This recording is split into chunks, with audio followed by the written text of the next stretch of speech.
तो आइए दोस्तों, स्वागत है आपका अपने चैनल पढ़ाई लिखाई पे विद मी वीरेंद्र। तो देखिए दोस्तों, इससे पहले के चैप्टर्स में वीडियोस में हमने पढ़ा था रेफ्रिजरेटर क्या होता है, फ्रिज क्या होता है, वो क्या काम करता है, कैसे फंक्शन करता है, और घर का रेफ्रिजरेटर, डोमेस्टिक रेफ्रिजरेटर कैसे काम करता है, ये सब चीज़ें हमने देखी। अब हम देखने वाले हैं एयर कंडीशनिंग, जिसको आप एसी बोलते हैं। जो कहते हैं ना कि चलो एसी खरीद के लाते हैं, कूलर खरीद के, तो जो एसी होती है, ठीक है, तो जो डिवाइस होती है एसी, उसकी फुल फॉर्म होती है एयर कंडीशनर, यानी जो डिवाइस एयर को कंडीशन करती है। एयर कंडीशनिंग ये जो प्रोसेस है, ठीक है, यानी कि एयर को आपके कमरे, जहां एसी आपने लगाया, जिस मान लिया कमरे में लगाया, तो उस रूम में, उस कमरे में, ठीक है, क्या करती है, एयर को पर्टिकुलर कंडीशन में लेके आती है। चाहे जितना टेम्परेचर करो, ह्यूमिडिटी करो, ये सारी चीज़ें कंट्रोल करती है, ठीक है, उसको पर्टिकुलर सिचुएशन में लेके आती है। ठीक, अब देखिए क्या डेफिनेशन क्या बनेगी टेक्निकली, तो डेफिनेशन बनेगी व्हाट इज एयर कंडीशनिंग, तो क्या है, it is the simultaneous control of, यानी कि ये कंट्रोल करती है, एसी क्या करती है, साइमल्टेनियस यानी एक साथ कंट्रोल करती है। किस किस चीज़ों को कंट्रोल करती है, तो एयर कंडीशनिंग में इस प्रोसेस में 4 चीज़ों को कंट्रोल किया जाता है। नंबर 1, जैसा कि आप जानते हैं कि एसी भाई ठंडा भी करती है, यानी कि टेम्परेचर का भी कंट्रोल यहाँ पे किया जाता है। दूसरी चीज़ और क्या कंट्रोल करती है, दूसरी चीज़ ये कंट्रोल करती है ह्यूमिडिटी, ठीक है, क्या कंट्रोल करती है, ह्यूमिडिटी। तीसरी कर सकती है velocity of air, that is velocity of air, velocity of air, ये कंट्रोल करती है। और चौथी चीज क्या कंट्रोल करती है, प्योरिटी ऑफ एयर, क्या कंट्रोल करती है, प्योरिटी ऑफ एयर। ठीक, अब जानिए क्या है। तो देखो भाई, एक फ्रिज जो होता है, जो रेफ्रिजरेटर होता है, वो क्या करता है और एसी क्या करता है, दोनों में अंतर क्या है। तो देखिए, जो रेफ्रिजरेटर होता है, जिसको हम लोकल लैंग्वेज में फ्रिज भी बोला जाता है, ठीक है, वो क्या कंट्रोल करता है, तो वो केवल और केवल कंट्रोल करता है क्या, टेम्परेचर, क्या कंट्रोल करता है, केवल टेम्परेचर को कंट्रोल करता है। ठीक है, यानी फ्रिज से आप, रेफ्रिजरेटर से आप केवल चीज़ों को ठंडा कर सकते हैं। ठंडा कर सकते हैं मतलब एटमॉस्फेयर के टेम्परेचर से, वातावरण के टेम्परेचर से कम तापमान पर, कम टेम्परेचर पर चीज़ों को ला सकते हैं। वातावरण के टेम्परेचर से कम टेम्परेचर को मेंटेन करना, केवल यही काम है रेफ्रिजरेटर का। और ये भी सुनिए, एटमॉस्फेयर टेम्परेचर से कम टेम्परेचर पे ही ला सकता है, मतलब ठंडा ही कर सकता है, वो गर्म भी नहीं कर सकता। एटमॉस्फेयर के टेम्परेचर ज़्यादा टेम्परेचर पे नहीं लेके जा सकता चीज़ों को। तो ये केवल टेम्परेचर को कंट्रोल करता है, लो टेम्परेचर मेंटेन रखता है, बस, ज़्यादा भी मेंटेन नहीं कर सकता। ठीक है, ये भी ध्यान रखना है। तो ये केवल ये चीज़ कंट्रोल करता है। जबकि एसी क्या करती है, एसी को आप गर्मियों में भी चला सकते हैं, सर्दियों में भी चला सकते हैं। इट मीन्स, इसका मतलब क्या निकलता है, तो इसका मतलब यहाँ पे निकल रहा है कि गर्मियों में चलाओगे तो एटमॉस्फेयर टेम्परेचर से कम तापमान, यानी ठंडक बना के रखेगा, कम तापमान को कंट्रोल करके रखेगा। सर्दियों में चलाओगे तो रूम का टेम्परेचर, कमरे का तापमान अधिक बना के रखेगा वातावरण के तापमान से। तो यानी ये टेम्परेचर को कम भी कर सकता है, ज़्यादा भी कर सकता है, जबकि रेफ्रिजरेटर केवल तापमान को कम करता है। ठीक, तो ये ध्यान भी आपको रखना है। ठीक है, तो रेफ्रिजरेटर तो बहुत पीछे रह जाता है इससे। ठीक है, तो रेफ्रिजरेटर तो कह सकते हैं कि एक हिस्सा है बस, ठीक है, किसका, एसी का। तो टेम्परेचर को कंट्रोल करता है। दूसरी चीज ह्यूमिडिटी को कंट्रोल करती है। जो एसी होती है, ठीक है, ये क्या करती है, ह्यूमिडिटी, ह्यूमिडिटी मतलब मॉइस्चर, यानी जो कमरे की एयर है भाई, वातावरण की तो खुला आसमान है, कहाँ तक कंट्रोल करोगे, तो जिस कमरे में, जिस जगह पे लगाया गया है एसी, वहाँ ह्यूमिडिटी मतलब एयर में नमी कितनी रहेगी, मॉइस्चर कितना रहेगा। तो मॉइस्चर वगैरह से बहुत सारी चीज़ें याद होंगी आपको। हमारे होठ सूखने लगते हैं सर्दियों में, तो हम वैसलीन वगैरह या, ठीक है, और भी बहुत सारे मॉइस्चराइजर लगाते हैं। ठीक है, तो वातावरण में, एयर में नमी की पर्टिकुलर कुछ मात्रा बनी रहनी चाहिए। तो कितनी बनी रहनी चाहिए, वो कंट्रोल कौन करता है, तो ये ह्यूमिडिटी, यानी कि नमी, जिसको हिंदी में बोला जाता है आर्द्रता। क्या बोला जाता है, आर्द्रता। ठीक है, तो ह्यूमिडिटी को भी कंट्रोल कर सकता है, यानी कि नमी बढ़ानी है तो नमी बढ़ाएगा, नमी घटानी है तो नमी को घटा भी देगा ये। ठीक है, तो ये कंट्रोल करता है। तीसरी चीज जो कंट्रोल करता है, velocity of air. Velocity of air से मतलब क्या है, देखिए, जैसे आप फैन ऑन करते हैं, ठीक है, आपके कमरे में फैन भी लगे होंगे, आप पंखा ऑन किए तो हवा आती है, आपके बाल उड़ने लगते हैं, या फर्राटा पंखा आप चला दो तो कहो कपड़े आपके उड़ने लगे, इसे, है ना, फर फर फर करके कपड़े उड़ने लगे। ठीक है, इसी तरह कूलर चलाते हैं, ठीक है, तो आपने देखा होगा यहाँ आंधी सी चलने लगे, पता चले कमरे में, तो ये क्या करता है, एसी। आपने देखा हो एसी में आप जाते हैं तो कभी भी बहुत ज़्यादा स्पीड नहीं रहती, मतलब आइडियल, आदर्श स्पीड कितनी चाहिए, वेलोसिटी ऑफ एयर कमरे के अंदर कितनी होनी चाहिए, उसको भी कंट्रोल करता है कौन, एसी कंट्रोल करता है इस चीज को भी। डी, चौथी चीज, सबसे इंपॉर्टेंट चीज, प्योरिटी ऑफ एयर। क्या चीज कंट्रोल करता है, प्योरिटी ऑफ एयर।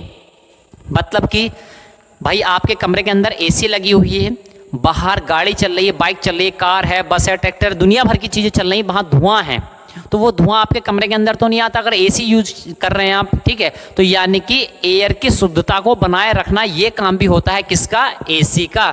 तो इतने सारे फंक्शन करता है एसी, जबकि रेफ्रिजरेटर या फ्रिज क्या करता है, केवल ठंडा ठंडा करता है और गर्म में टेम्परेचर को बढ़ाता भी नहीं है, बट टेम्परेचर कंट्रोल भी नहीं, हम ये भी नहीं कह सकते कि टेम्परेचर को कंट्रोल करता है, ठीक है। हम यही कह सकते हैं कि टेम्परेचर को वातावरण एटमॉस्फेयर टेम्परेचर से कम बनाए रखता है, ठीक है। तो आप कह सकते हैं कि भाई एसी का एक छोटा सा हिस्सा अगर ले लिया जाए तो उसको कहा जाता है फ्रिज, ठीक। तो आपको समझ में आ गया। तो इसका मतलब क्या, एयर कंडीशनिंग मतलब कमरे के अंदर एयर को किसी पर्टिकुलर कंडीशन में मतलब कितना टेम्परेचर रखेंगे, कितनी ह्यूमिडिटी रहेगी, कितनी वेलोसिटी रहेगी, कितनी प्योरिटी ऑफ एयर रहेगी, इस कंडीशन में अपने अकॉर्डिंग आप कर सकते हैं। तो ये कहलाता है एयर कंडीशनिंग। तो उम्मीद है ये चीज़ समझ में आई होगी। आइए स्टूडेंट्स, आज हम देखने वाले हैं, क्या देखेंगे अब, व्हाट इज साइकोमेट्री, ठीक है। क्या होता है साइकोमेट्री, क्या होती है साइको, भाई ये पी साइलेंट रहता है इसमें, ठीक है। तो साइको सोच रहे हो कभी, ठीक है। तो साइकोमेट्री क्या होती है, ठीक है, इसको जान लीजिए क्या होता है। बहुत इंपॉर्टेंट पार्ट है आपके स्टडी का, आपके टॉपिक का। It is the branch of science, ठीक है। क्या है, it is the branch of science, यानी ये विज्ञान की एक शाखा है साइंस विच डील्स विद, जो कि किससे डील करती है, किन चीज़ों को डील करती है, with the study of most air, यानी ये विज्ञान की वह शाखा है, साइंस की वो ब्रांच है जिसमें हम डील करते हैं किस चीज़ से, स्टडी ऑफ, अध्ययन करते हैं किस चीज़ों का, मोस्ट एयर, ठीक है। With the study of most air, यानी मोस्ट एयर के बारे में स्टडी करते हैं, उसकी प्रॉपर्टीज, गुण, कैसे बिहेव करती है वो, उन सब चीज़ों का अध्ययन करते हैं, ठीक है। इतना आपको समझ में आया। अब एक चीज़ आप सोच रहे हो कि ये मोस्ट एयर क्या है, ठीक है, ठीक है। ये और कहीं मैंने स्पेलिंग गलत तो नहीं दी, MOST तो नहीं होगा, ठीक है। तो MOIST ही है, ठीक है। मोस्ट एयर, मॉइस्चर वाला जो होता है ना, मॉइस्चर वाला है ना, उससे बना है मोस्ट एयर, ठीक है। तो अब देखो क्या है, ये मोस्ट एयर जो होती है इसकी स्टडी कहलाती है क्या, साइकोमेट्री। अब ये क्यों इंपॉर्टेंट है, ये डेली लाइफ में भी क्यों इंपॉर्टेंट है, हमारे जीवन में, दैनिक जीवन में क्यों इंपॉर्टेंट हो जाती है ये इतना। तो देखिए क्यों इंपॉर्टेंट है, पहले जान लीजिए मोस्ट एयर क्या होती है। तो मोस्ट एयर क्या होती है, देखिए हम जो बात करते हैं आपकी जो एटमॉस्फेरिक एयर हो, इसको एटमॉस्फेरिक एयर के नाम से भी जान सकते हैं आप, ठीक है। एटमॉस्फेरिक एयर यानी जो वातावरण की एयर होती है, ठीक है, इसी को कहते हैं मोस्ट एयर, ठीक है। अब इसी को क्यों कहते हैं, ठीक है, तो बेसिकली जानते हैं मोस्ट एयर के नाम से, लेकिन एटमॉस्फेरिक एयर को आप मोस्ट एयर कह सकते हैं। तो देखिए क्या होता है, ये जो हमारे एटमॉस्फेयर की जो एयर होती है इसमें दो पार्ट होते हैं, ठीक है। क्या होते हैं, दो पार्ट, एक होता है ड्राई पार्ट, एक होता है ड्राई एयर, ठीक, एक होता है वाटर वेपर, दूसरी क्या होती है, वाटर वेपर। यानी कि हमारे जो वातावरण की एयर है भाई, इसमें भी दो हिस्से होते हैं। इस एयर के जो हमारे कमरे में पढ़ा रहा हूँ, ये अगल बगल मेरे जो एयर है, आप बैठे हुए वीडियो देख रहे हैं, आपके अगल बगल जो एयर है ये मोस्ट एयर है। और इस मोस्ट एयर में दो हिस्से होते हैं, एक होता है ड्राई एयर, दूसरा होता है वाटर वेपर, ठीक। पहले समझते हैं। तो आप सब लोगों ने ये सुना होगा कि भाई हमारे एटमॉस्फेयर में नाइट्रोजन इतने % होती है, ऑक्सीजन इतने % होती है, ये आपने सुना होगा, ठीक है। तो देखिए जिसकी बात करते हैं हम, जैसे कि हम कहते हैं हमारे वातावरण में नाइट्रोजन क्या है, नाइट्रोजन कितनी होती है भाई, 77%, ठीक है। और ऑक्सीजन कितनी होती है, तो हम बात करें तो आप कहेंगे 23%, ठीक, ये होती है। लेकिन मैं कहता हूँ कितनी होती है, 79%, और कितनी होती है 21%। तो दोनों बातें सही हैं, ठीक है। ये बाई मास, ये किसके, बाई मास, और ये किसके होते हैं, बाई वॉल्यूम, यानी किलोग्राम द्रव्यमान के हिसाब से देखें तो 77% होती है नाइट्रोजन और ऑक्सीजन होती है 23%। लेकिन वॉल्यूम, आयतन के लिहाज से देखा जाए, आयतन को दृष्टि में रखते हुए देखा जाए तो नाइट्रोजन होती है 79%, ऑक्सीजन होती है 21%, ठीक है। हालांकि इसमें 0% ऑर्गन वगैरह या कुछ अदर गैसेज भी होती हैं, ठीक है। लेकिन एक मोटा मोटा सा हिसाब देखें तो ज़्यादातर नाइट्रोजन और ऑक्सीजन ही 99% से ज़्यादा हिस्सा तो यही कवर कर लेती हैं, ठीक है। तो इसलिए हम कहते हैं, तो ये आपने जो सुना था आज तक ड्राई एयर, इसको कहते हैं ड्राई एयर। ड्राई एयर मतलब इसमें कुछ भी गीलापन नहीं है। गीलापन, भाई गीला कैसे होते हैं, भाई पानी में भीग जाते हैं तब तो गीला होते हैं। तो यानी ये कहलाता है ड्राई पार्ट, यानी इसमें वाटर का कोई भी कंटेंट नहीं होता है। तो ये होता है फिक्स्ड पार्ट। ये कैसा होता है, फिक्स्ड पार्ट, यानी ये कभी भी चेंज नहीं होता है, ठीक है। ये क्या होता है, किसी वातावरण के, किसी एटमॉस्फेयर का कैसा होता है, ड्राई पार्ट होता है। तो ये परसेंटेज बहुत ज़्यादा चेंज नहीं होती है कभी भी, ठीक है। तो ये लगभग फिक्स अमाउंट है हमारे एनवायरनमेंट की। केमिकल कंस्ट्रक्शन अगर देखी जाए तो ये फिक्स्ड पार्ट होता है, तो ये कभी भी नहीं बदलता है, ठीक। तो इसको कहते हैं ड्राई एयर, ये फिक्स होता है, ये कभी भी चेंज नहीं होता है, ठीक है। अब बहुत ज़्यादा पोल्यूशन हो जाए, ये हो जाए, वो हो जाए, दुनिया भर की कोई ब्लंडर ही कोई चीज़ हो जाए तो थोड़ा बहुत शायद एक आधा % कुछ ऊपर नीचे हो जाए, नहीं तो ये क्या रहता है, फिक्स रहता है, ये बहुत ज़्यादा चेंज नहीं होता है। ठीक, अब वाटर वेपर क्या होती है, अब देखो भाई, आसमान से बारिश होती है, बारिश गिरती है, बारिश का पानी ज़मीन पे आता है, धूप निकलती है, वेपराइजेशन होता है, यानी वाटर क्या होता है, वाटर वेपर बन के गैस बन के उड़ जाता है, और वो जो गैस होती है वो जो वेपर होती है, ठीक है, जो वाटर है वेपराइज होके ऊपर उड़ रहा है, ऊपर की ओर जा रहा है, तो वो क्या होता है, वो वेपर कुछ हिस्सा क्या होता है, जो एयर होती है उसमें मिक्सअप हो जाता है। ठीक है, यानी ये ड्राई वाले पार्ट में जो ओपन खुला वातावरण हमारा, तो जो वेपराइजेशन हो रहा है वो क्या हो रहा है, इस ड्राई वाली एयर में घुल जा रहा है, मिक्सअप हो जा रहा है इसमें। ठीक है, तो ऐसी एयर, जिस ड्राई एयर वाले पार्ट में अगर वाटर कंटेंट, वाटर वेपर भी हो, H2O यानी वाटर का मॉइस्चर हो, नमी पहुंच जाए, मिक्स हो जाए, तो उसको कहते हैं मोस्ट एयर। समझ में आई बात? ठीक है, तो वाटर वेपर में क्या होता है, H2O किस फॉर्म में होता है, तो वेपर की फॉर्म में होता है H2O। ठीक, अब समझ में आया मोस्ट एयर क्या है, यानी ड्राई एयर और वाटर वेपर को मिला दिया जाए, एटमॉस्फेयर की एयर में मिला क्या दिया जाए, हमेशा डेली धूप निकलती है, वेपराइजेशन होता रहता है। ठीक है, बरसात होगी, धूप निकलेगी तो ज़्यादा वेपराइजेशन होगा, पानी नहीं होगा ज़मीन पे तो कम वेपराइजेशन होगा, यानी कि ये मौसम के हिसाब से वाटर वेपर जो हमारे एटमॉस्फेयर की एयर में मिलती है ये बदलती रहती है, गर्मी पड़ रही है, सर्दी पड़ रही है, बरसात हो रही है, तो यानी कि ये एटमॉस्फेरिक वातावरण मानसून की कंडीशन पर निर्भर करती है और ये परिवर्तित होती रहती है, तो इसको कहा गया है वेरिएबल पार्ट। ठीक है, तो ये कैसा है, वेरिएबल पार्ट। ठीक, ये कैसा है, वेरिएबल पार्ट। तो ये ड्राई एयर वाला पार्ट हमेशा फिक्स रहता है, वाटर वेपर वाला पार्ट मौसम के हिसाब से, पर डे के हिसाब से चेंज होता रहता है। इन दोनों को मिला दिया जाए, यानी ड्राई एयर को मिला दिया जाए, थोड़ा सा मॉइस्चर, थोड़ी सी नमी मिला दी जाए, वाटर वेपर मिला दी जाए, तो बन जाती है हमारी मोस्ट एयर। तो इसलिए कहा जाता है कि एटमॉस्फेरिक एयर जो होती है वही कहलाती है आपकी मोस्ट एयर। तो आपको आप समझ में आ गया कि मोस्ट एयर का जो अध्ययन है, जो स्टडी होती है, उसको कहा जाता है साइकोमेट्री। क्या कहा जाता है, साइकोमेट्री। तो ये आपको ध्यान रखना है, ये चीज़ आपके बहुत ज़्यादा काम आने वाली है, अभी आगे हम बढ़ेंगे जैसे जैसे, तो ये दो चीज़ ध्यान रखनी है। तो जब भी कहा जाएगा मोस्ट एयर या कहा जाएगा एटमॉस्फेरिक एयर, तो एक ही मीनिंग निकलता है। ठीक है, या सिंपल कह दिया जाए एयर, तो उसका क्या मीनिंग निकलता है, मोस्ट एयर। ठीक है, तो आम बोलचाल में जो हम एयर कहते हैं वो हमेशा कैसी होती है, वो मोस्ट एयर से ही हमारा मतलब हुआ करता है। ठीक है, लेकिन साइकोमेट्री में दोनों चीज़ों को अलग अलग करके देखेंगे। तो ये साइकोमेट्री बहुत इंपॉर्टेंट रोल प्ले करती है। ठीक है, मौसम का अनुमान लगाने में, ठीक है, गर्मी होने में, सर्दी होने में, पसीना आने में, कैसे, तो दैनिक जीवन को बहुत ज़्यादा इफेक्ट करती है। तो इसलिए साइकोमेट्री की स्टडी बहुत ज़्यादा इंपॉर्टेंट। तो आइए स्टूडेंट्स, अब देखते हैं व्हाट इज़ ह्यूमिडिटी रेशो।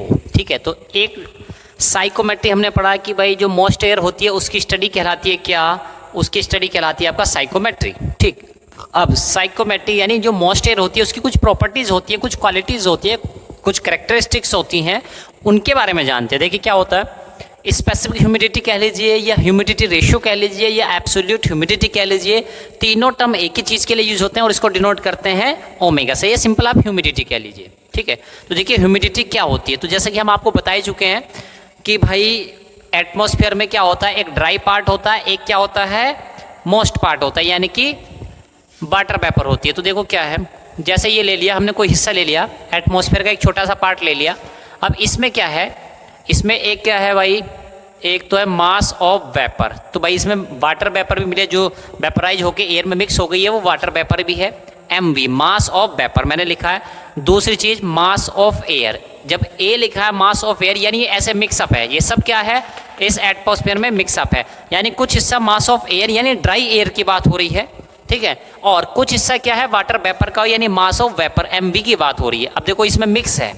ठीक है, अब आप सभी लोग जानते हैं भाई ऐसा थोड़ी होता है कि भाई एयर है, ठीक है, ये जो एयर है, हमने कहा भाई आज गर्मी कितनी हो रही है, टेम्परेचर कितना, आपने नाप के दिखाया, ठीक है, थर्मामीटर ऐसे एयर में रखा, आपने देखा 40 डिग्री टेम्परेचर है। अब ये बताओ 40 डिग्री जो टेम्परेचर है, क्या वो एयर में उपलब्ध, एयर में जो अवेलेबल है वो उस नाइट्रोजन का है, उस ऑक्सीजन का है, उस वाटर वेपर का, या पूरी एयर का है? ठीक है, तो आप खुद समझ सकते हैं कि भाई जो एयर का टेम्परेचर, मतलब वो एयर में जितनी भी चीज़ें हैं सबका टेम्परेचर कितना है, कितना है भाई, सबका टेम्परेचर है 40 डिग्री सेंटीग्रेड, यानी कि एयर का जो टेम्परेचर, उसमें जो भी कंटेंट होंगे सबका टेम्परेचर क्या होने वाला, सेम होने वाला है। अब सुनो भाई, पहले डेफिनेशन देख लेते हैं।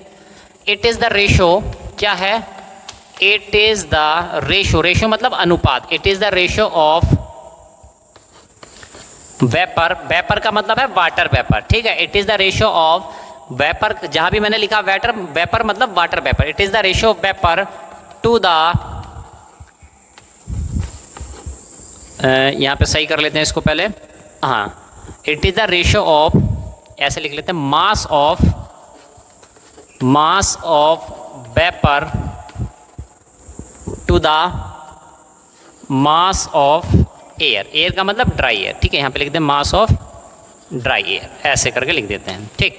तो देखो भाई इसका मतलब क्या हुआ, जो ओमेगा है जिसको हम ह्यूमिडिटी कहते हैं, ये किस किस चीज़ का रेशो हुआ, ये रेशो हुआ मास ऑफ वाटर वेपर यानी mv divide by mass of dry air यानी कि ma। इस चीज़ का रेशो क्या कहलाता है, तो ये कहलाता है आपका ओमेगा यानी ह्यूमिडिटी, ठीक है। तो आप समझिए ये हमारे जीवन को किस तरह से अफेक्ट कर सकती है या करती है।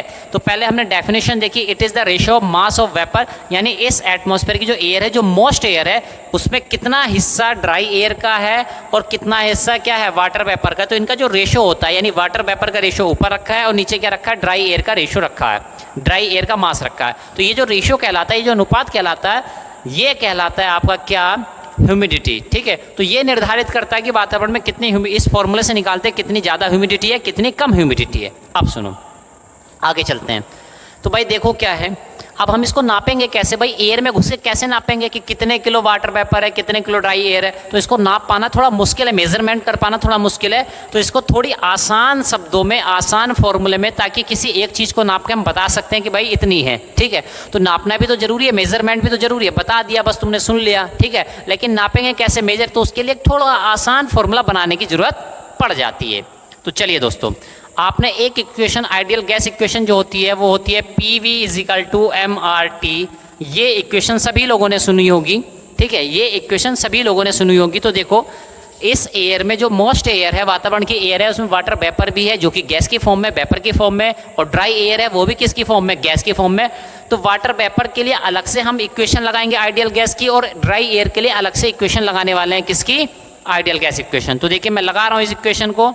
तो सबसे पहले वाटर वेपर के लिए तो PV VV = MV RVT, equation number 1। इसी तरह से इक्वेशन लगाऊं किसके, ड्राई एयर के लिए, तो PA VA MA RA TA, ठीक है। इसको ऐसे कर देते हैं PV और TA। अब आप खुद समझिए क्या क्या चीज़ें सेम हो सकती हैं। इक्वेशन, इसको नाम दे देते हैं इक्वेशन नंबर 2, इसको नाम क्या दे दिया, इक्वेशन नंबर 2। अब खुद समझिए, देखो भाई इस पार्ट को खुद समझने की कोशिश करते हैं,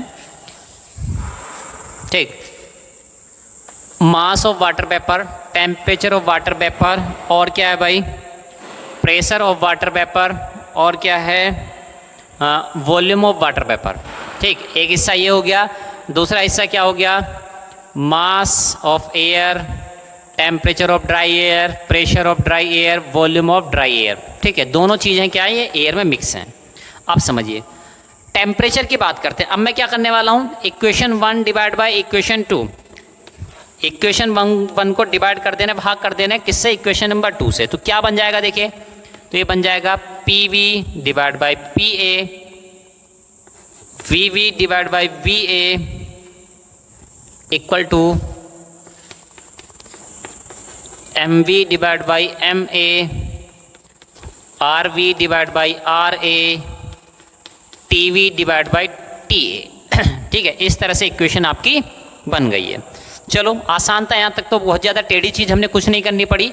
अब हम समझते हैं इस चीज़ों को। ये बताओ भाई, जब एयर है, एयर में जितने भी कंटेंट है उनका टेम्परेचर क्या होगा, समान होगा, चाहे वो वाटर वेपर हो, चाहे वो नाइट्रोजन हो, चाहे वो ऑक्सीजन हो, यानी कि TV और TA क्या होने वाला, समान होने वाला, सेम होने वाला है। क्यों, जो एयर है इसमें चाहे नाइट्रोजन ऑक्सीजन सबका टेम्परेचर सेम। तो ऐसे थोड़ी है कि भाई हम ऐसे खड़े थे, एक नाइट्रोजन का पार्टिकल आगे टकराया, अरे वो तो गर्म था, थोड़ी देर बाद ऑक्सीजन का पार्टिकल आगे टकराया, अरे बड़े ठंडी लग रही है ना, ऑक्सीजन का पार्टिकल आगे टकराया, जी नहीं। तो सबका टेम्परेचर क्या होता है, सेम होता है। तो टेम्परेचर सेम है, तो यानी कि TV और TA अलग अलग नहीं है, दोनों का टेम्परेचर सेम होने वाला है। तो इसलिए हम कह सकते हैं TA और क्या है, TV आपस में क्या है, बराबर है, और इनका क्या नाम दे दिया, T। तो इस तरह से हम TV को और TA को कैंसिल आउट कर सकते हैं। क्या कर सकते हैं, TV को और TA को कैंसिल आउट कर सकते हैं। चलिए इसको मैं अलग लिख लूँ थोड़ा, ओमेगा वाले फॉर्मूले को इधर लिख देता हूँ, MV डिवाइड बाई MA। चलिए अब देखो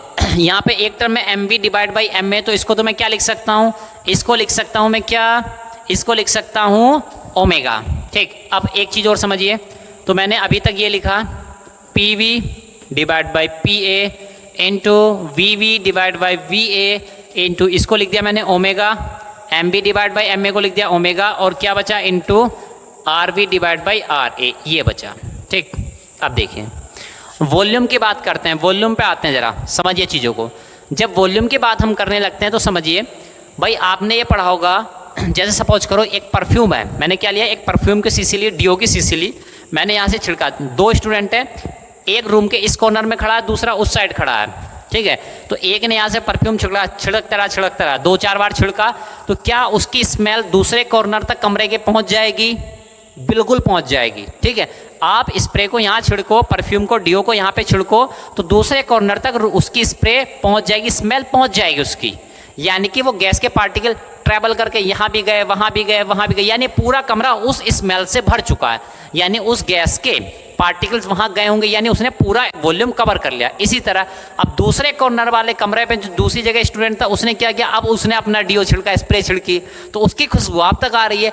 यानी कि गैस की ये प्रॉपर्टी होती है कि उनको जिस भी बर्तन में, जिस भी वेसल में, जिस भी स्पेस में रखा जाता है, वो पूरा एरिया कवर कर लेती है। वो बात अलग है कि भाई ज़्यादा बड़ा एरिया तो एक मॉलिक्यूल यहाँ, एक मॉलिक्यूल वहाँ, एक मॉलिक्यूल यहाँ, लेकिन घेर तो लेती है पूरी जगह।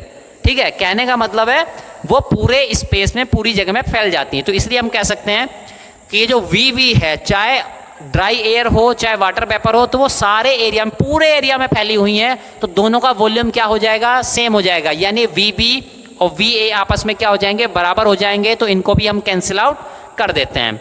चलिए अब क्या बचा, तो ओमेगा को एक साइड कर लेते हैं, तो ये हो गया आपका omega equal to P V divide by P A into R A divide by R B. ठीक है, क्या हो जाएगा, R A divide by R B. इस तरह से ये फॉर्मूला बन गया है, अब समझिए। ठीक, ये फॉर्मूला बन के तैयार हो गया है। अब क्या करना है आपको, ठीक, ये बन के तैयार हो गया भाई, ठीक है, R B divide by R A. आप समझिए चीज़ों को।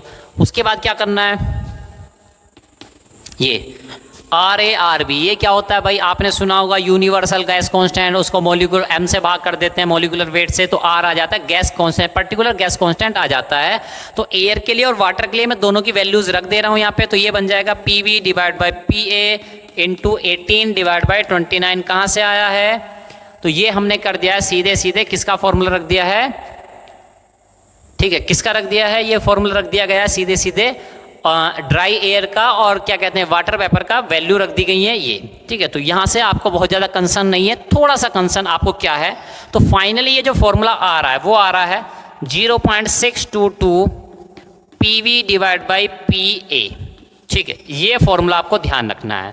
ठीक है, ये आ रहा है 0.622 पी वी डिवाइड बाई, तो ये जो फॉर्मूला आया R A divide by R B, तो एक्चुअली में क्या है, R A divide by molecular mass of A, air dry air, और R V divide by molecular mass of. ठीक है, तो हमने सीधे सीधे यहाँ पे रेशियो लिख दिया 18/29। इस तरह से ये फॉर्मूला आया।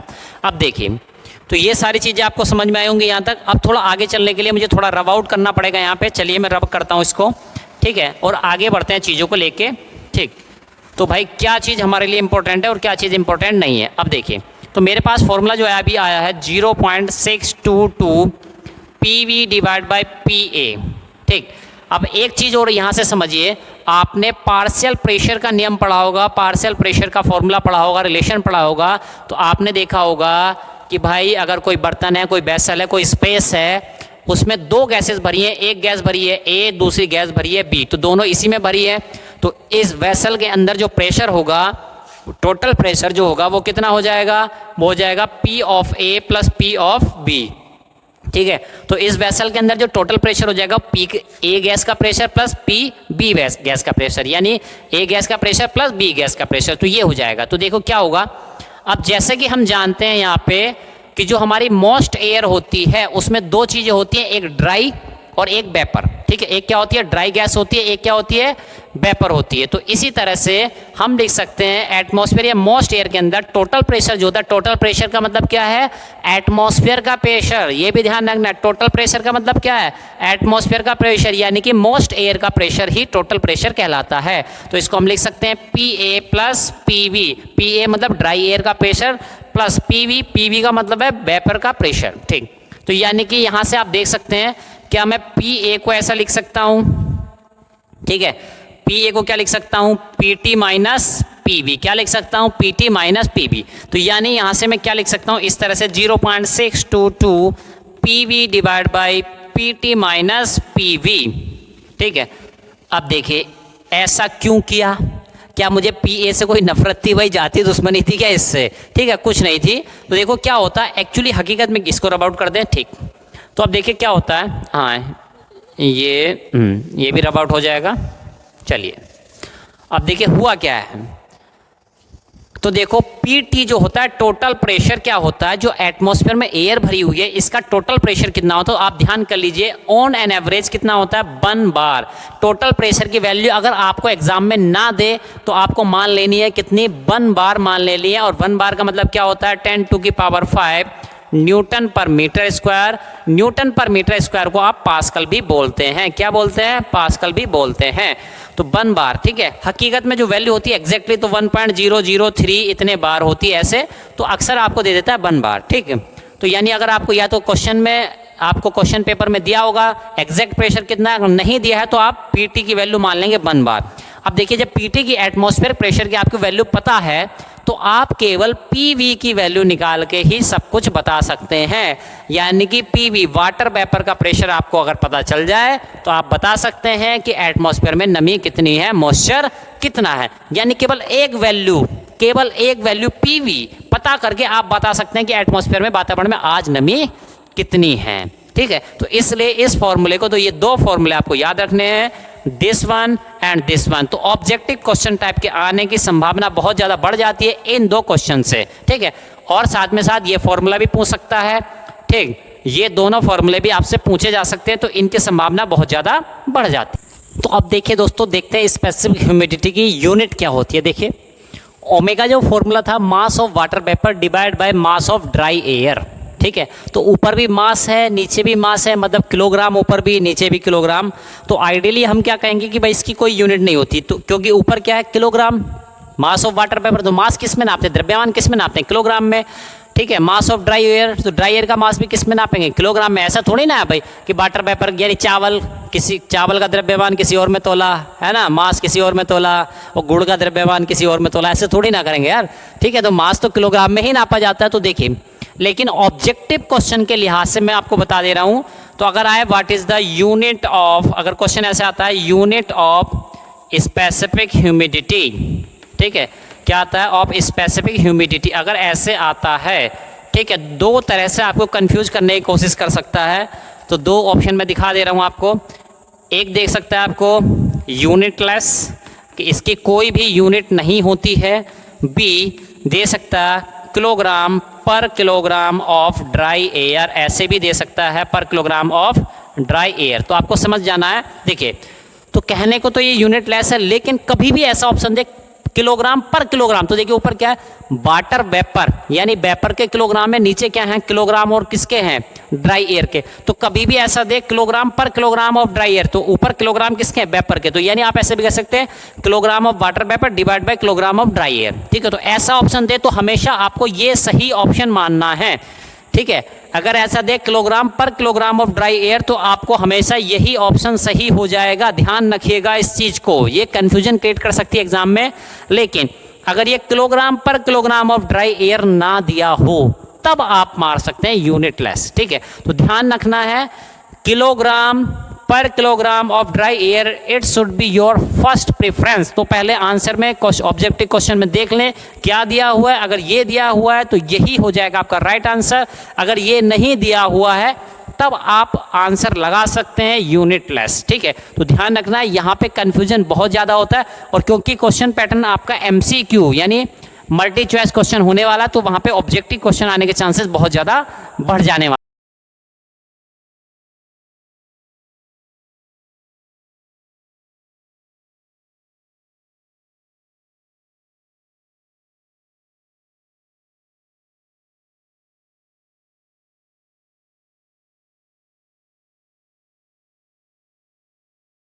देखिए दोस्तों, अब देखते हैं कि भाई अगर सपोज करो मेरी ओमेगा की वैल्यू आ रही है, मान लिया मैंने 0.58, ठीक, मैंने माना ओमेगा की वैल्यू कितनी है 0.58, तो इसका क्या मीनिंग निकला, ठीक है, फिजिकली देखते हैं इसका क्या मीनिंग निकला। तो इसका मीनिंग क्या निकला, देखो ओमेगा की वैल्यू आ रही है 0.58, इसका मतलब क्या हुआ, मास of water vapour divide by mass of dry air. तो इसका मतलब ये हुआ, सपोज करो कोई हमने एयर लिया, एटमॉस्फेयर लिया, वातावरण लिया, ठीक है, अपने आसपास का वातावरण ले लिया या कमरा ले लिया कोई हमने, ठीक है, तो उसमें क्या है भाई, देखो ओमेगा की वैल्यू कितनी है 0.58। तो इसका मतलब ये हुआ कि ये क्या है, kilogram of water vapour divide by kilogram of dry air, kilogram of dry air. तो इसका मतलब ये है, यानी कि ये जैसे एक हिस्सा है, इसमें 1 किलोग्राम ड्राई एयर है, क्या है 1 किलोग्राम ड्राई एयर है, तो क्या है 0.58, क्या है 0.58 है वाटर वेपर। तो इसका मतलब ये हुआ प्रत्येक ईच हर एक 1 किलोग्राम ड्राई एयर में 0.58 किलोग्राम वाटर वेपर घुली हुई है। इसका मतलब ये हुआ, यानी प्रत्येक 1 किलोग्राम, यानी आप 1 किलोग्राम ड्राई एयर ले लो, कहीं से भी उठा लो, उस जगह से कहीं से भी 1 किलोग्राम ड्राई एयर उठा लो, तो उस 1 किलोग्राम ड्राई एयर में आपको 0.58 किलोग्राम आपको वाटर वेपर उसमें मौजूद मिलेगी। इसका फिजिकल मीनिंग।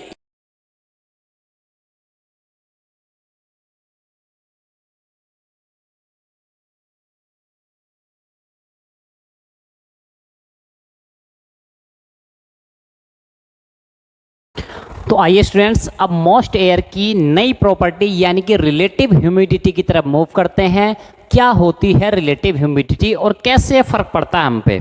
तो देखिए स्टूडेंट्स, रिलेटिव ह्यूमिडिटी क्या होती है, पहले डेफिनेशन देख लेते हैं इसकी। भाई किताब में जो डेफिनेशन लगी है पहले वो देख लेते हैं। तो देखिए क्या होता है, इट इज़ द रेशियो, ये किसका रेशियो होता है, अनुपात होता है। It is the ratio of mass of water vapour, it is the ratio of mass of water vapor, ठीक है, to the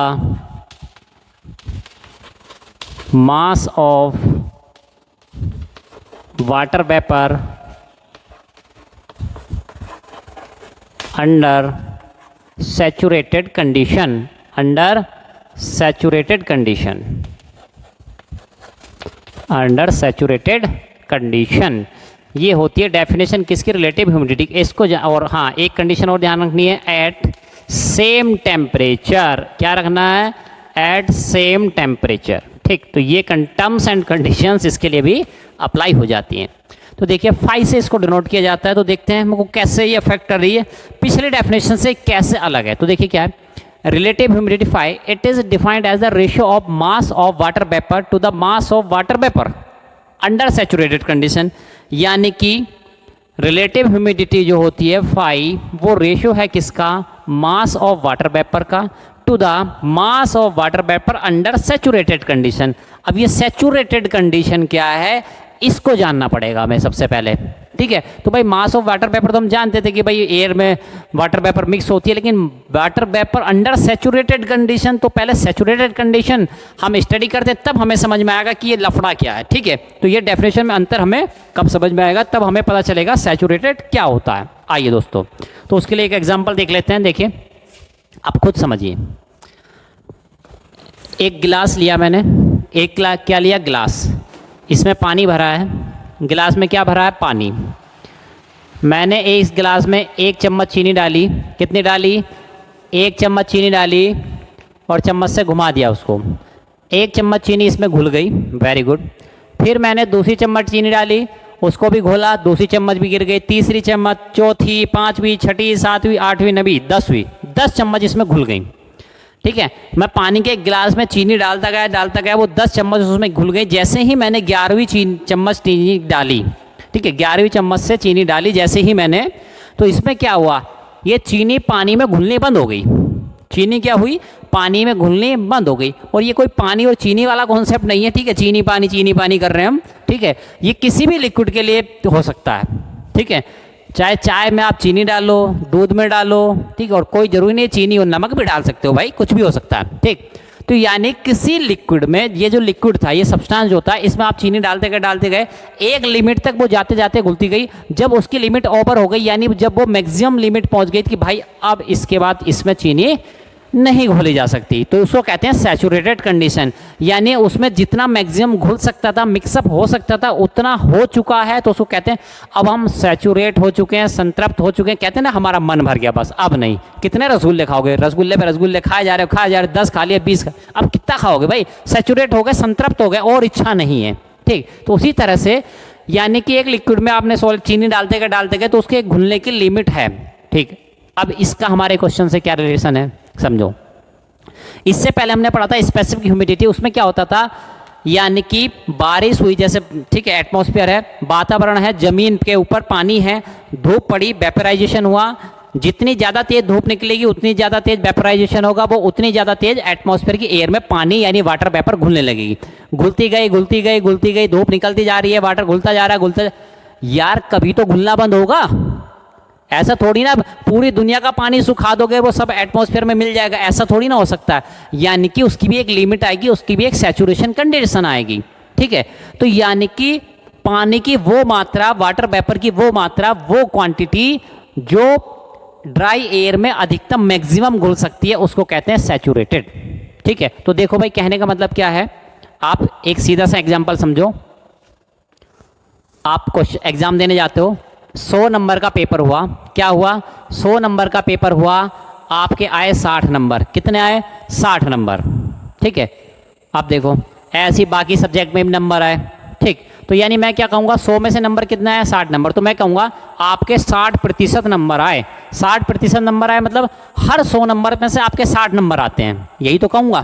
तो ये हो गई स्पेसिफिक ह्यूमिडिटी। ये क्या हो गई? Specific humidity. अब समझो भाई, ये देखो, इसको ऐसा समझो, ये 100 क्या था? Dry air. ऐसे समझ लो, ये 100 क्या था? Dry air. ये 60 क्या है? Water vapour. मान लिया ये 60 क्या है? Water vapour. तो हर 100 किलोग्राम ड्राई एयर में कितना घुला था?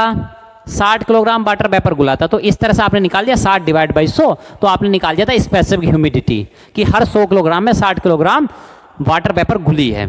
लेकिन अब समझो एक क्या हुआ, अब आप देने गए कंपटीशन एग्जाम देने गए, तो उसमें क्या हुआ भाई, जो टॉपर बच्चा था, ठीक है, जो टॉपर बच्चा था उसके भी 100 में से ही नंबर आए होंगे। जो टॉपर बच्चा था उसके नंबर कितने आए? उसके नंबर आए 80। उसके नंबर कितने आए? 80। अब भाई आप रिजल्ट लेके घर गए, ठीक है, मम्मी को उम्मीद थी इस बार हमारा बच्चा 75% नंबर लाएगा। ठीक है, मम्मी को पापा को क्या उम्मीद थी, हमारा बच्चा 75% नंबर लाएगा, और आपके आए कितने? 60%। ठीक है, कितने नंबर आए? 60। तो मम्मी कहेंगे नालायक, पढ़ा नहीं है, कुछ नहीं करता है, दिन भर खेलता है, क्रिकेट खेलता रहता है जब देखो। ठीक है, तो आपको 60 नंबर भी भारी लग रहे थे, इतना टफ पेपर आया था कि आपको 60 नंबर भी भारी लग रहे थे। ठीक, अब जो टॉपर बच्चा था उसके कितने? 80। तो आप क्या कहोगे, मम्मी पेपर बहुत टफ आया था, पापा जी पेपर बहुत टफ आया था, जो टॉपर है उसके 99 आया करते, इस बार उसके भी 80 आए हैं। ठीक, आप यही तो कहोगे, ऐसी तो बहाना बनाओगे। तो यानी कहने का मतलब ये है भाई, जो टॉपर था मैक्सिमम, भाई ऐसा थोड़ी, तो यानी कि मैक्सिमम पानी कितना, वाटर वेपर कितनी घुल सकती थी? 80। यानी 80 से ज़्यादा घुल ही नहीं पा रही थी, सैचुरेट हो गया था वाटर वेपर। ठीक है, अब कोई ऐसा कतई ना समझे कि भाई 100 किलोग्राम ड्राई एयर होती है तो उसमें 100 किलोग्राम ही वाटर वेपर घुल सकती है, ऐसा कोई नियम नहीं है भाई। ठीक है, ये जान लो, है ना, कि 100 किलोग्राम ड्राई एयर होगी तो उसमें 100 किलोग्राम ही वाटर वेपर घुल सकती है, ऐसा कुछ भी नहीं है, कोई नियम नहीं है। हर किसी की अलग अलग लिमिट होती है। तो भाई 100 किलोग्राम ड्राई एयर में मैक्सिमम कितनी घुल सकती थी? 80। तो ये हो गई MVS, यानी मैक्सिमम पॉसिबल सैचुरेटेड कंडीशन में अधिकतम कितनी घुल सकती थी? 80। ठीक, और घुली कितनी? 60। यानी कि ये देखो भाई, जमीन पे पानी होगा तभी तो वेपराइजेशन होगा। ठीक, वेपराइजेशन हुआ, सारा पानी उड़ गया, हवा में घुल गया, 60 जाके घुल गया। ठीक है, अब आप कहने लगो यार अधिकतम तो 80 हो सकता था। हो तो सकता था, जब जमीन पे पानी हो, वहां पे अवेलेबल हो, तब तो होगा। यानी आप वहां पे वेपराइजेशन होगा तब तो घुलेगा। यानी वेपराइजेशन होना बंद हो गया किसी भी कारणों से हो, चाहे वो, तो कहने का मतलब ये है कि भाई अधिकतम घुल कितना सकता था? 80। तो देखो वैसे तो आपकी परसेंटेज थी 60, लेकिन जब इसके रेस्पेक्ट में, इसके रिलेटिव, यानी अधिकतम कितना घुल सकता था? 80। तो उसके रेस्पेक्ट में जैसे ही आपने निकाला तो आपकी परसेंटेज कितनी बनी? देखो कितनी परसेंट बन जाएंगी, 3/4 तो कितना बन गया 75%। देखो बनी क्या नहीं बनी। यानी कि आपके मम्मी पापा के नज़रिए से देखा जाए तो आपकी परसेंटेज 60 है, लेकिन टॉपर के रेस्पेक्ट में आपकी परसेंटेज कितनी आई है 75। तो आप तो अच्छे बच्चे हो, है ना। तो देखो इस तरह से, तो कहने का मतलब ये है भाई, अब आप समझ चुके हैं। देखो क्या समझ चुके हैं आप, हाँ आप ये समझ चुके हैं कि भाई मास ऑफ वाटर वेपर उस समय कितना घुला था, वाटर वेपर ये घुला था, मान लिया 60 घुला था। अधिकतम कितना घुल सकता था, 80 घुल सकता था। तो यानी जितना अधिकतम घुल सकता है उसके रेस्पेक्ट में अभी कितना घुला है। तो भाई अभी कितना घुला तो वो निर्भर करता है, धूप निकली है, गर्मी हो रही है, बरसात हो रही है, क्या है, कितनी तेजी से वेपराइजेशन हो रहा है, ठीक है। तो यानी ये बताता है कि भाई अधिकतम कितना हो सकता था, उसमें से अभी कितना है, तो प्रेजेंटली, ठीक है। तो ये कंडीशन चेंज होती रहती है मौसम के अकॉर्डिंग, तो ये कहलाता है आपका रिलेटिव ह्यूमिडिटी, ठीक है। तो इस तरह से तो वैल्यू इसकी कुछ भी आ सकती है। अब देखो, अब आप एक बात जान लीजिए, आप लोगों ने अक्सर देखा होगा मौसम का हाल आता है न्यूज़पेपर में, टीवी वगैरह में आते हैं, तो आप न्यूज़पेपर को देखा कीजिए अक्सर, ठीक है। उसमें न्यूज़पेपर में ऊपर आता है, किसी में हो सकता है दाएं बाएं या नीचे भी आ सकता हो मे बी, ठीक है। तो आप न्यूज़पेपर में देखा करिए, उसमें आती है ह्यूमिडिटी लिखी हुई आती है, ठीक है। क्या लिखी आती है उसमें, ह्यूमिडिटी, ठीक है। ह्यूमिडिटी या किसी में रिलेटिव ह्यूमिडिटी भी लिखा रहता है, नहीं तो ह्यूमिडिटी तो लिखा ही रहता है, ठीक है। तो इसको कहते हैं रिलेटिव ह्यूमिडिटी को आपेक्षिक आर्द्रता, ठीक है। आप देखो क्या है, तो इसकी वैल्यू लिखी रहती है कितनी 70%, या किसी दिन लिखी रहेगी 65%, या किसी दिन लिखी रहेगी 50%, ऐसे। तो इस रिलेटिव ह्यूमिडिटी अगर वहाँ पे आप एक ये आर्द्रता लिखी है 50%, रिलेटिव ह्यूमिडिटी लिखी है 50%, तो इसका मतलब है आज के दिन वातावरण में 50% जितना घुलना चाहिए था पानी, जितना मॉइस्चर हवा में हो सकता था, उसका 50% ही घुला हुआ है। इसका मतलब ये होता है, ठीक। अब ऐसा समझो, अगर ह्यूमिडिटी रिलेटिव ह्यूमिडिटी ज़्यादा होगी, मॉइस्चर कंटेंट ये परसेंटेज जितनी ज़्यादा होगी उतना ज़्यादा पसीना हमें आएगा। जैसे भाई वेपराइजेशन क्या होता है शरीर में, क्या होता है, शरीर का तापमान बनाए रखने के लिए हमारा शरीर क्या करता है, पानी जो अंदर का मॉइस्चर होता है, ठीक है, उसको क्या करता है बाहर पसीने के रूप में बाहर, ताकि हमारा शरीर का तापमान 37 डिग्री बना रहे। तो हमारे शरीर के स्वेटिंग यानी ऊपर क्या होता है, पसीना आ जाता है, ठीक। अब वो क्या होता है, धूप पड़ती है, गर्मी लगती है, तो वेपराइजेशन होता है। जैसे ही शरीर से पसीने का वेपराइजेशन होता है तो हमें कूलिंग, ठंडा ठंडा लगता है, ठीक है। लेकिन ये वेपराइजेशन होना बंद हो जाए यानी कि वातावरण में नमी की मात्रा बहुत ज़्यादा हो, यानी 100% का मतलब समझ रहे हैं। वातावरण में जितनी नमी घुली होनी चाहिए थी, जितनी एयर मॉइस्चर वाटर वेपर होना चाहिए था, उतना ही है। यानी अब कोई भी वेपराइजेशन नहीं होगा। जब पूरा लिमिट भर गई तो अब कहाँ से वेपराइजेशन होगा, जब वेपराइजेशन नहीं होगा तो पसीना सूखेगा नहीं, वो वहीं पे बना रहेगा, क्योंकि उसका वेपराइजेशन हो नहीं रहा है। तो यानी ह्यूमन डिस्कम्फर्ट क्रिएट होता है, यानी शरीर में पसीना चिपचिप होता रहेगा, तो आपको काम करने में दिक्कत होगी, कंफर्ट जोन में आप नहीं रह जाओगे। तो ये इंपॉर्टेंस है रिलेटिव ह्यूमिडिटी का, इसलिए दैनिक जीवन से बहुत ज़्यादा जुड़ा है। और हाँ, मौसम का अनुमान भी साइंटिस्ट इन्हीं सब चीज़ों, टेम्परेचर कितना है, ह्यूमिडिटी कितनी है, स्पेसिफिक ह्यूमिडिटी कितनी है, रिलेटिव ह्यूमिडिटी कितनी है, इन सब चीज़ों को ही देखते हुए लगाया करते हैं।